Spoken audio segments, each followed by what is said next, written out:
Welcome, everyone, to the Apoco-Larry podcast. I'm Steve. He is Professor Van Beek. Oh, we're going to be instructed today, class. We are. I can't be a real professor, though, because I'm just a lowly registrar. But You've got a doctorate, my friend. Yes. So, But I haven't published enough. Just a few things. We'll call this a publication. This podcast. Maybe I can get away with that. There you go. It's a spoken word. Yes. Speaking of the spoken word, because I assume this at one point was just an oral tradition. Oh, this, yes. Huh? Yes. I worked at that. I worked hard for that one. I give you credit. I give you all the credit. It was lame, but we're going to talk about 1 Samuel 4, my friend. Yeah, remember in 3, Samuel, probably a 12-year-old, just getting his first call from God, getting his feet wet in the whole religious thing. And now we're away from him and coming on to the prophecy that Samuel gave to Eli about Eli and his sons. Nice. And a few other things that are happening. Okay. Yeah. Okay. Cool. Well, we take a little detour, but it's at the start of this, but it's really important to the story. So. Mm-hmm. Oh, it is. It is. Yeah. All right. Cool. Well, 1 Samuel 4, starting verse 1. Here we go. Now the Israelites went out to fight against the Philistines. The Israelites camped at Ebenezer, and the Philistines at Aphek. The Israelites camped at a nicer place, I think. Aphek is not as nice, I hear. Yeah, I thought you said Outback. No, I'm not really hearing wrong. Aphek. Aflac is what I call it. Aflac.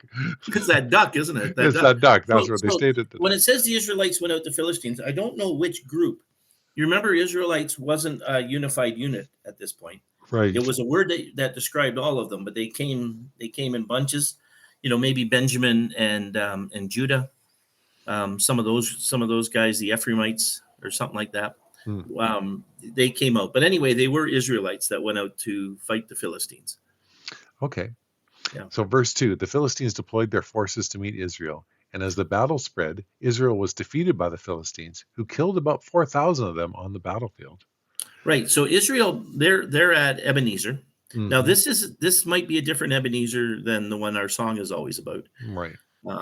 Because Ebenezer is the stone of God, and later on Samuel does something with the stone of God, and the Philistines are just close by in this place called Aphek, and so they go out and they kill 4,000 of the Israelites in the battlefield, and the Israelites are quite concerned. Now we're on verse 3.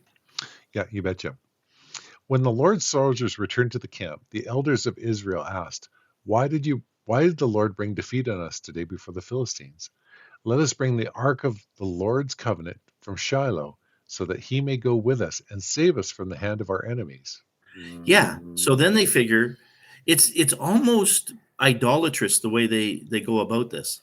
The ark is, of course, the ark with the angels with the wings, and they put the manna and stuff in.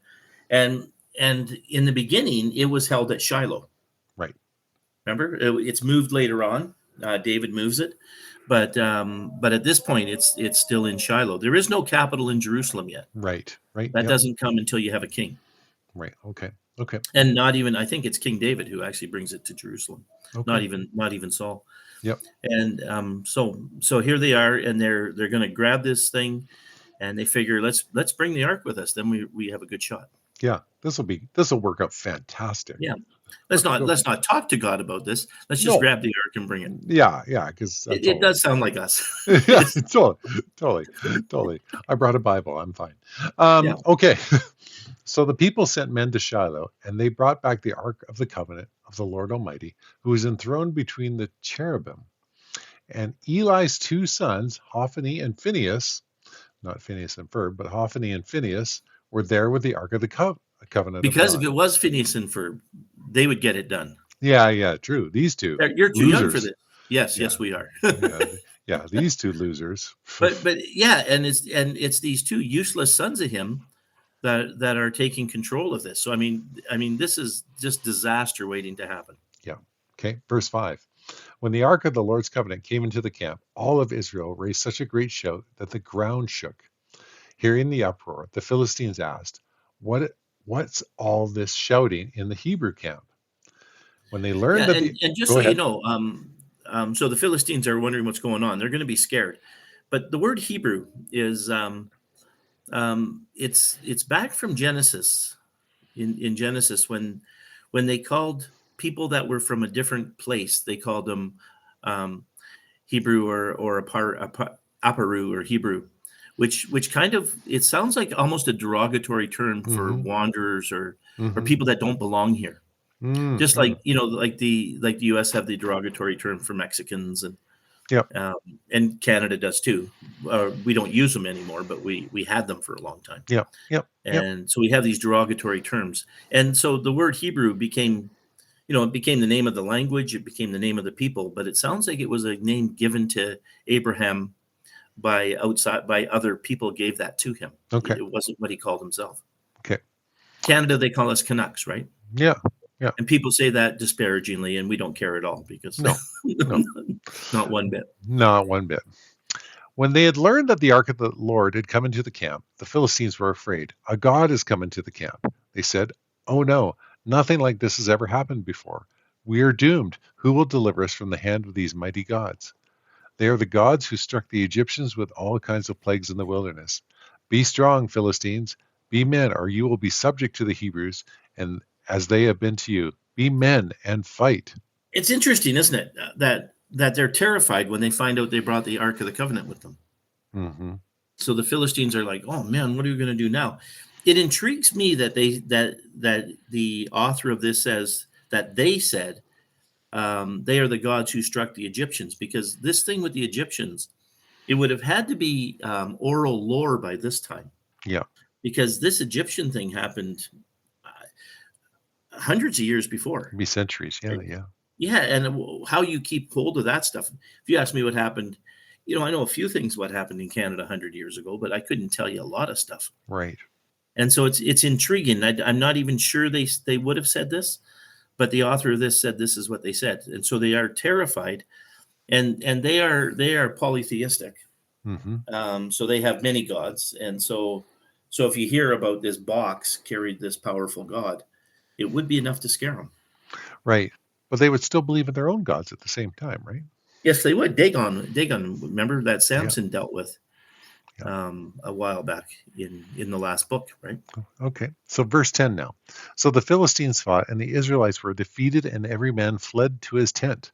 The slaughter was very Because great. it's very safe in your tent when you're being Yeah. defeated. Yeah. That's right. Just climb As in. Canada knows with bears in Yeah. Jasper, That's right. that's That's where right. you want to be. Yeah. And Sisera found that out the hard way. Yes. Yeah. But He didn't know. yeah. Hey, do you mind if I hide here? You'll be fine. Don't worry. You'll be fine. The slaughter was very great. Israel lost 30,000 foot soldiers. The ark of God was captured, and Eli's two sons, Hophni and Phinehas, died, as was predicted. As was predicted. Yeah. And they lost a lot of people. So they've carried on in the judges thing. I don't know what the word is now. I've Mm-hmm. lost it. But they've carried on the way they always did in Judges. They Yep. grab the ark of the Lord, they bring it with them, and God just judges them very harshly. Yeah. As Yeah. as he said he would. Yeah. Okay. Verse 12 now. That same day, a Benjaminite ran from the battle line and went to Shiloh with his clothes torn and dust on his head. When he arrived, there was Eli sitting on his chair by the side of the road. Well, he's just sitting out there, just Well, he's in his mid-90s. Yeah, So yeah, yeah, he's not going to do much other than just sit in a chair yeah, somewhere. yeah. Yeah. He was sitting on the. And so Sorry. he's got the dust on his head, right? This guy. So Yeah. that wasn't from running down a dusty road. No, he intentionally did it as. Yeah, that as would a- have been tearing your clothes and pouring dust on yourself in mourning, Yeah, that's right. in agony, and then running to tell Eli. Yeah. When he arrived, Eli was sitting He's on in a his chair. lawn chair. So He's in Eli's his out lawn. there in a lawn chair. He's in an you know. Adirondack chair. Yep. Adirondack. Yeah. A big glass of beer on the side, Yeah, that's right. Drinking because a they weren't Molson Canadian. Pentecostal, so they Drinking could do Molson that. Canadians. Yeah. That's good. By the side of the road, watching because his heart feared for the ark of the Lord. Interesting. Yeah. When the man entered the town and told him what had happened, the whole town set up a cry. Eli heard the outcry and asked, "What is the meaning of this uproar?" The man hurried over to Eli, who was 98 years old and whose eyes had failed so he could not see. He told Eli, I have just come from the battle line. I have fled from it this very day. Yeah, and it is interesting that the thing that Eli is worried about is the Ark of the Covenant. Yeah. I mean, his two sons are there, but he's worried about the Ark. He Yeah. may have given up on his sons a long time ago. Yeah. Yeah. Yeah. Good point, right? Yeah, Like there's still a tiny bit of good heart every once in a while, you think, in Eli. I think the man himself was okay. He was just weak. Yeah. Um, okay, where were we here? The man who brought the news replied, Israel fled before the Philistines, and the army has suffered heavy losses. Also your two sons, Hophni and Phinehas, are dead, and the ark of the covenant of God has been captured. When he mentioned the ark of God, Eli fell backward off his chair by the side of the gate. His neck was broken, and he died, for he was an old man, and he was heavy. He had led Israel for 40 years. Yeah, yeah. He was, and God says that, like, why are you getting fat on this thing, and and you're not handling your sons and all that stuff. Remember, he said that before, and so yeah, the old man fell out of his chair and died. Mm, Mm. mm. Okay, verse He should 19. have got a rocking chair. Yeah, that's right. That's right. Serves you right. Um, his daughter-in-law, the wife of Phinehas, was pregnant and near the time of delivery. When she heard the news that the ark of God had been captured, and that her father-in-law and her husband were dead, she went into labor and gave birth, but was overcome by her labor pains. As she was dying, the woman attending her said, Do not despair. You have given birth to a son. But she did not respond or pay any attention. She named the boy Ichabod, saying, The glory has departed from Israel, because of the capture of the ark of God and the deaths of her father-in-law and her husband. She said, The glory has departed from Israel, for the ark of God has been captured. Yeah, intriguing, isn't it? That they often name their kids, like, it's a kind of a crummy name to have to spend your whole life Yeah. with. What's your You know, name? The glory has departed from Israel. yeah, yeah, yeah, yeah. That's me. That's me. And she died in labor, Yeah. or not really in labor, but shortly after, Yeah. right? Because she had enough time to name the boy Ichabod, and Yeah. then later he has to chase the headless horseman. Um, That's right. That's right. Yeah, yeah. His long lost brother Ichabod Cain. yes, was it Cain or Crane? It was Cain. I don't know. I don't know. It's one of those Ichabods It's good. riding through the valley. It's good. I But think I'm. I it's think we. it's an intriguing story, and it Yeah. just basically it kind of lets you know, um, that what God told Samuel came to pass. Yeah. When Samuel had to go and tell that stuff to Eli, and Eli just accepted it, then don't know how much later this is from Right. that time, but it's going to be a while, and these guys died, and they died for their sin, and he died. He was about to die anyway. He's a pretty old man. Right. He Right. died from grief, but they died because they were just horrible people. Yeah. Yeah. Yeah. Yeah. Yeah. And I love what you did when you brought out the fact of their idolatrous view of this thing. Like, you see that they were so concerned about the ark leaving that they equated that because, well, God has left us, because the glory has departed from Israel, because the ark is gone. Yeah, yeah, it is intriguing that they were idolatrous about something that was God's. And I kind of liked what you said about we can be that way with our Bibles. Yeah. Yeah. Oh, yes, there is a little bit of worship of that goes on as well, too, right? Yep, without worshiping, the one behind it all, Yeah. because that's where it's supposed to lead you, right? Right. Yeah, yeah. I believe in. I've heard of people that have a reverence for the Bible. Like, they'll never lay it on the ground. They'll never do anything with it, and maybe that's good. Maybe that's good. Sure. But yeah, yeah, yeah. But it's the God that behind the Bible. Yeah. I want to say the God that wrote the Bible, Yeah. And maybe with this crowd, I can say that. Yeah. Yeah. The God that wrote this. Without Yeah. having to go through the whole process and explain the whole thing. Yeah. That's right. That's right. I think we're among friends. We can go here. We can just say that. Yeah. Yeah. Yeah. Yeah. And so there you are. There you are. Eli's gone now, and the Philistines have the ark, and they're going to be very sorry they ever took it. And Yeah. that's going to come right away. Okay, so come back next week because the Philistines are like, what did we even think we were doing?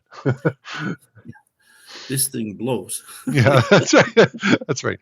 I thought I'd steal this car, and little did I know it turned into Christine. Well, and there's interesting things about, like, the Philistines stole this ark, but they didn't know how to handle the ark, Right. you know. And you remember the guys when the ark was tipping, and the one guy tried to touch it, and he died. Yeah. Hence people thought there was electricity in it, and all kinds of weird views of it. But the thing that is that kid tried to stabilize the ark, and it killed him. Yeah. Because you weren't supposed to touch it. You had to carry it with those poles and be Right. very careful. Yeah, intriguing stuff. You wonder how many poor Philistines died. Is they're like, hey, take a picture of me beside this.